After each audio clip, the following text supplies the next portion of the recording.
hubo un enfrentamiento de esos que se presentan en redes sociales, pues, o intercambio de opiniones entre un economista muy importante español que se llama Juan Ramón Rayo y Gustavo Petro, candidato presidencial y senador de la República en Colombia. El señor Rayo hizo unos videos en su momento criticando la propuesta de Gustavo Petro de imprimir moneda. Acuérdese que el senador Petro dijo que el Banco de la República debería imprimir moneda para darle al gobierno y que éste se pudiera entregar a las personas más necesitadas.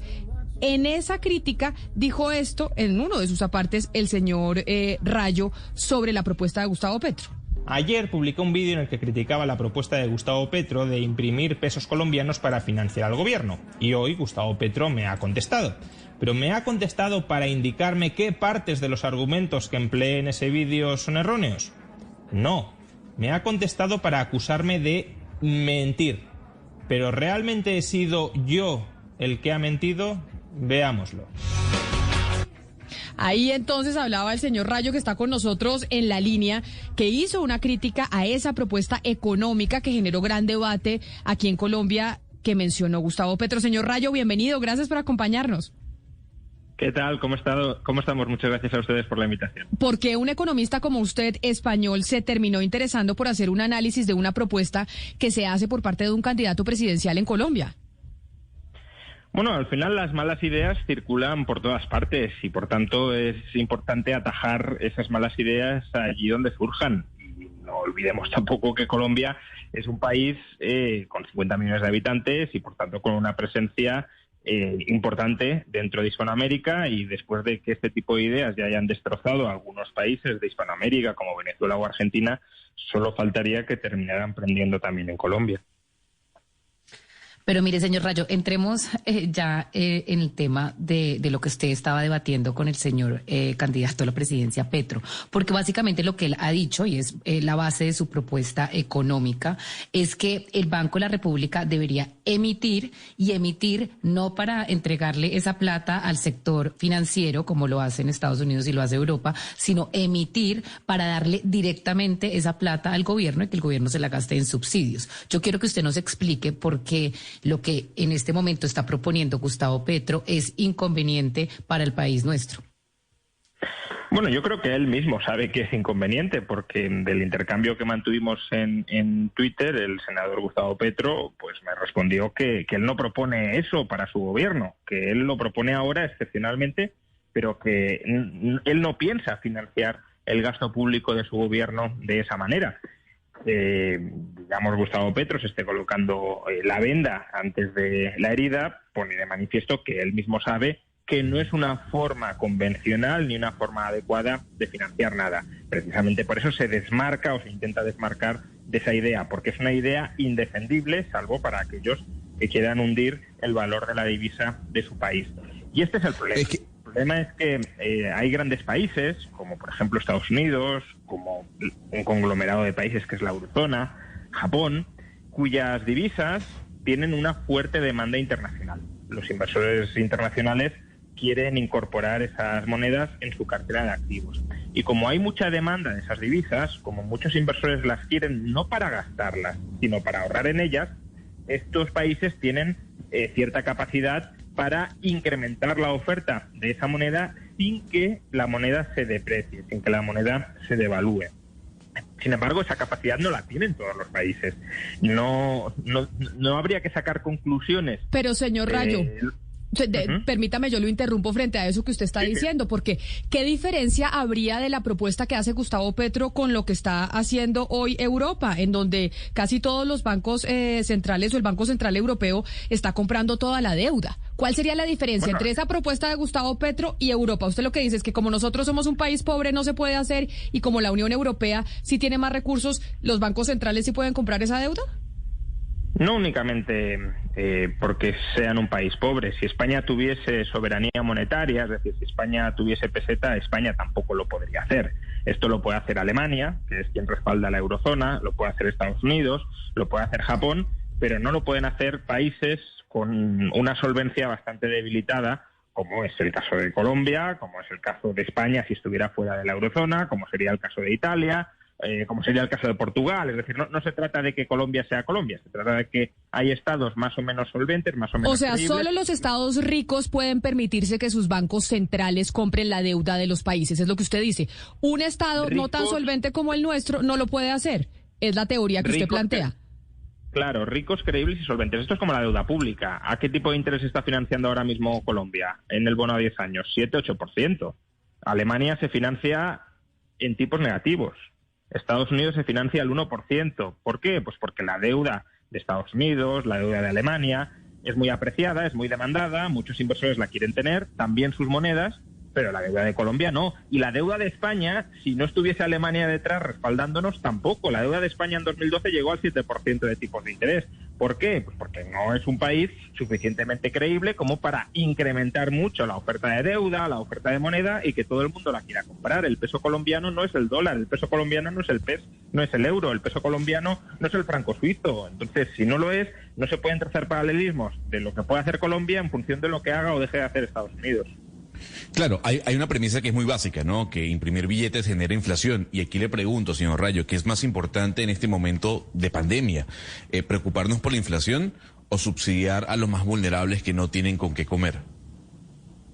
Bueno, es que yo creo que es una disyuntiva incorrecta.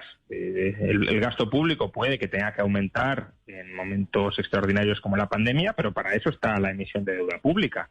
Sí, la emisión de deuda pública conlleva unos intereses altos, pero es que la inflación supone extraer ese mismo dinero robándole esa parte de la riqueza a la población. La inflación no deja de ser un impuesto oculto que además, en contra de lo que en este caso Gustavo Petro suele preconizar, no es un impuesto que recaiga sobre los más ricos, es un impuesto que recae sobre las personas más débiles, más modestas, y por tanto es un impuesto normalmente muy regresivo. Es la disyuntiva entre no inflación o no gasto público, ¿no? Financiate con deuda, financiate haciendo bien las cuentas, en el sentido de no engañando sobre cómo vas a financiar ese programa, y no apruebes un impuesto oculto sobre el grueso de la población como es la inflación, que ese es en definitiva lo que plantean quienes proponen imprimir dinero. No quieren enfrentarse a emitir deuda a los mercados a un 7% y quieren cobrarle un impuesto extraordinario a todo el mundo a través de la inflación. Profesor Rayo, también hay una confusión en este tema, y es algo que usted plantea en uno de sus videos, que es diferente que pues los bancos centrales compren deuda pública a que directamente, perdón decirlo tan coloquial, pero que se imprima billetes y se tiren a la calle. Porque usted hace esa distinción, explíquelo a los que no somos expertos, cuál es esa diferencia, y que además usted dice que eso no lo han hecho los países ricos, eso de directamente imprimir billetes y entregárselos a los hogares. Sí, efectivamente. A ver, hay una diferencia importante, que es la diferencia entre comprar activos que ya han adquirido los bancos o ya han adquirido cualquiera del sector financiero, es decir, no es imprimir dinero y dárselo a los bancos, es comprarle a los bancos algo que ya tienen. Eso es una cosa, que es lo que han hecho los países grandes, lo que ha hecho Estados Unidos, lo que ha hecho la eurozona. Por eso, como digo, cuando Petro dice, no, vamos a hacer lo mismo que Estados Unidos o la eurozona, no es así. Estados Unidos o la eurozona ni siquiera han hecho eso. Y otra es, efectivamente, pues darle billetes al gobierno para que lo gaste. Porque, vamos a ver, cuando el gobierno gaste ese dinero y se lo dé a la gente que recibe ese dinero se lo va a tener que devolver en el futuro al Banco Central que ha impreso esos billetes. No. En cambio, cuando el Banco Central imprime billetes y compra activos que tienen los bancos, el Banco Central, cuando cobre esos activos, recuperará los billetes que ha impreso. Con lo cual, para que no tenga consecuencias inflacionistas, el Estado en el futuro tendría que subir los impuestos para recuperar ese dinero que ha impreso el Banco Central y que le ha repartido a la gente. Pero si tiene que subir los impuestos en el futuro, igualmente los va a tener que subir, como he dicho antes, que se financie con deuda, que no se financie con impresión monetaria y con inflación, que eso además genera unas dinámicas de efectos perversos y de malos incentivos que no son nada positivas para la economía. Pero bueno, Señor Rayo, me parece importante que usted nos aclare que eso que dice el candidato Petro que ha hecho Estados Unidos y la Unión Europea, pues no es cierto. Estados Unidos y la Unión Europea no han emitido para entregarle directamente al gobierno y creo que eso debe quedar claro. Pero nuestra Constitución en Colombia sí permite esta clase de créditos directos al gobierno. Lo que pasa es que tiene que haber unanimidad por parte de la Junta Directiva del Banco Central, que es independiente al gobierno en nuestro caso. Usted, reconocería que podría llegar a haber un caso específico donde un banco central podría prestarle directamente al gobierno, o por qué esta figura sí está, pues, digamos, habilitada en nuestro sistema. A ver, que el Banco Central le pueda prestar al gobierno no tiene ninguna casuística especial si el gobierno luego dice voy a subir los impuestos el año que viene o en 2 años para hacer frente a esos desembolsos extraordinarios que me ha hecho el Banco Central. La cuestión es ¿por qué en general todos los países suelen prohibir este tipo de prácticas? Pues porque genera, como decía antes, unos incentivos muy perversos, una relación muy perversa entre el gobierno y el Banco Central. El Banco Central le imprime hoy billetes al gobierno y el gobierno luego no hace lo que tiene que hacer para evitar que surja la inflación. Entonces, si el gobierno se puede financiar emitiendo deuda en los mercados, lo lógico es que se financie emitiendo deuda en los mercados, que no busque atajos para no enfrentarse al coste real que supone financiarse. Imprimir moneda no elimina los costes reales de financiarse, únicamente transforma esos costes reales y se los traslada de manera más o menos invisible, de manera más o menos tramposa a los ciudadanos a través de inflación. O, si no hay inflación, es porque el gobierno ha subido los impuestos y, por tanto, esa subida de impuestos es lo que, de alguna manera, compensa o financia esa impresión de billetes. Pero, de nuevo, si vas a subir los impuestos, pues emite deuda. Si es que no tiene nada de extraordinario emitir deuda. Es costoso, claro, pero es que imprimir billetes, aunque no lo parezca, también es costoso y se llama inflación y lo sufren los ciudadanos. Señor Rayo, tengo una curiosidad a usted. ¿Por qué le interesó lo que dice Gustavo Petro? Y si usted en sus videos se interesa por lo que dicen candidatos o precandidatos de otros países, es decir, fijarse particularmente en Gustavo Petro, ¿por qué? No, es el primer vídeo que le dediqué a Gustavo Petro y en cambio sí he dedicado pues vídeos a otros políticos, por supuesto españoles, que es el blanco preferido de mis críticas, aunque sea porque me toca padecerlos, pero también, bueno, pues he valorado, por ejemplo, el caso de la implantación de Bitcoin en El Salvador, el nombramiento de Pedro Castillo, también por ejemplo, pues la polémica reciente del adoctrinamiento escolar bajo el peronismo, es decir, que al final se trata de evaluar allí donde aparecen malas ideas políticas y económicas que amenazan la calidad de vida y la libertad de los ciudadanos. Sí, es claro lo que usted dice, pero cuando usted dice yo me fijo en tal política, en tal parte o en esta otra, siempre hay alguien que le sopla a uno, alguien que le dice a uno, mire lo que pasó allá. Usted de pronto tiene a alguien en Colombia o tiene como alguien que le dice, mire, esto dijo Gustavo Petro, por ejemplo.